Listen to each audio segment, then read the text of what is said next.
Assalamualaikum warahmatullahi wabarakatuh. Jadi pada hari ini kalian akan belajar bersama Bu Nia mengenai tema 1, subtema 3, pembelajaran 3 dan 4. Sebelum kita mulai belajar, ada baiknya kita mengucapkan lafaz basmalah. Bismillahirrahmanirrahim. Sebelum mulai belajar, persiapkan buku, catatan, dan juga alat tulis kalian ya. Pertama yaitu mengenai permainan engklek. Nah, permainan engklek ini merupakan salah satu dari permainan tradisional. Permainan engklek ini sudah pernah kita bahas ya pada subtema 1.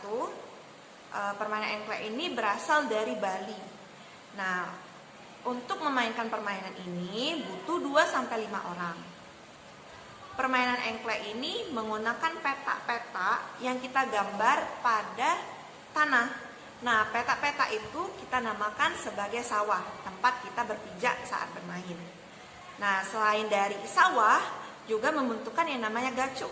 Gacu itu adalah serpihan genting ataupun batu yang kita gunakan untuk dilemparkan pada peta-peta tersebut. Nah, pada saat kalian bermain engklek ataupun memainkan permainan lainnya, agar tidak terjadi perselisihan, kalian harus memiliki sifat yang jujur, sportif, dan juga pantang menyerah, agar tidak terjadi perselisihan saat kalian bermain. Nah, pada saat kalian bermain, kalian merasa nggak ada perbedaan suara yang kalian dengar saat di dalam ruangan ataupun di luar ruangan? Nah, kalau kalian merasakan itu karena diakibatkan adanya sifat-sifat bunyi. Sifat bunyi itu ada beberapa. Salah satunya yaitu bunyi dapat dipantulkan dan juga bunyi dapat diserap.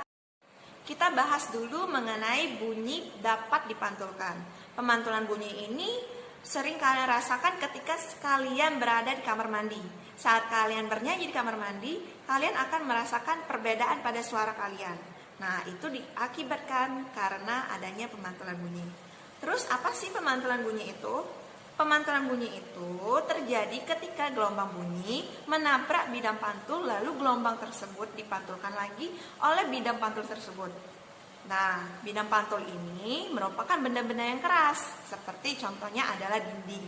Jadi, pada saat kalian bernyanyi di kamar mandi, dinding-dinding kamar mandi kalian merupakan bidang pantul bagi bunyi suara kalian.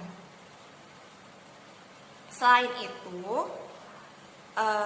pemantulan bunyi ini dimanfaatkan untuk mendeteksi kedalaman laut, yaitu menggunakan sonar.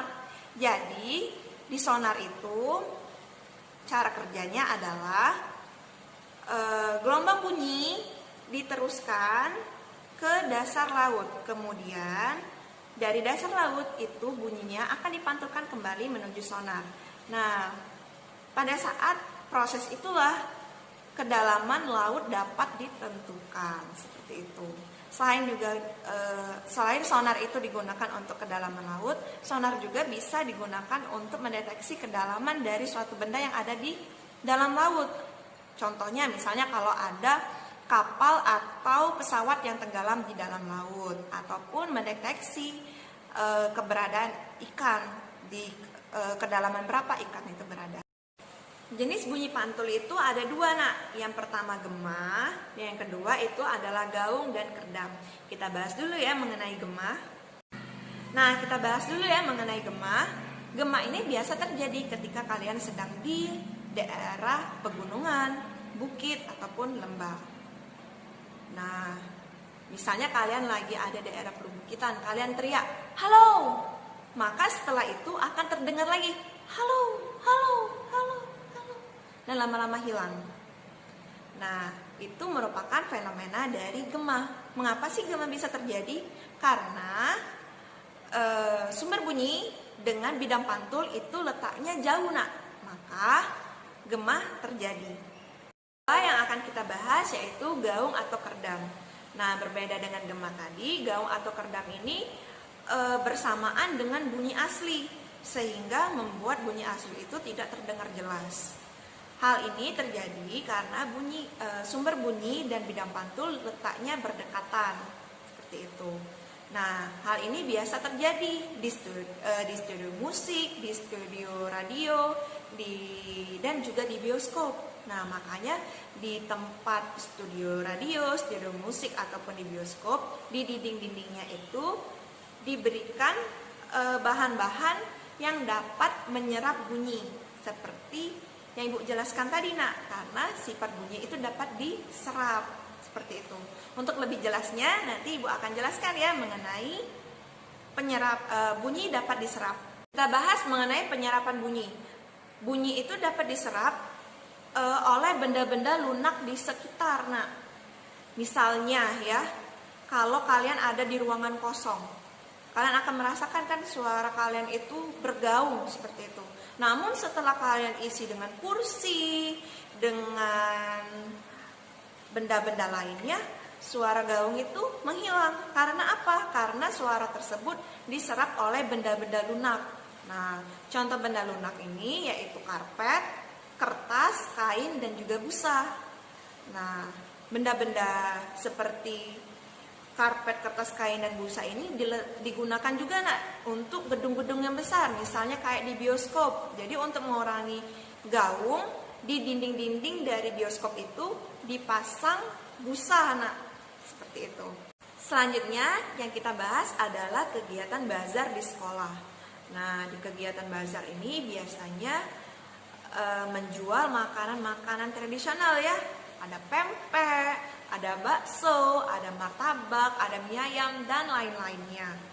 Nah, selain dari makanan tradisional, biasanya juga dijual souvenir atau oleh-oleh dari daerah tersebut. Nah, misalnya di Palembang. Nah, biasanya bisa dijual gantungan yang berbentuk rumah limas seperti itu. Nah, untuk mengadakan kegiatan bazar di sekolah, seluruh siswa harus bekerja sama, Nak, agar kegiatan bazar dapat terlaksana dengan tertib dan aman. Nah, apa aja sih yang membuat bazar kita terlihat menarik? Yang pertama, bisa dari dekorasinya, Nak. Semakin menarik bentuk dekorasinya, maka orang-orang akan tertarik untuk datang. Yang kedua, yaitu barang-barang yang kita jual. Semakin menarik barang-barang yang kita jual, maka orang-orang juga akan tertarik untuk datang ke bazar yang telah kita selenggarakan. Untuk menyelenggarakan bazar agar bisa sukses, maka kalian seluruh siswa harus bekerja sama, Nak. Nah, misalnya kalian membagi tugas. Ada yang bertugas sebagai panitia keamanan, ada panitia kebersihan, ada juga panitia bagian untuk menjual, seperti itu.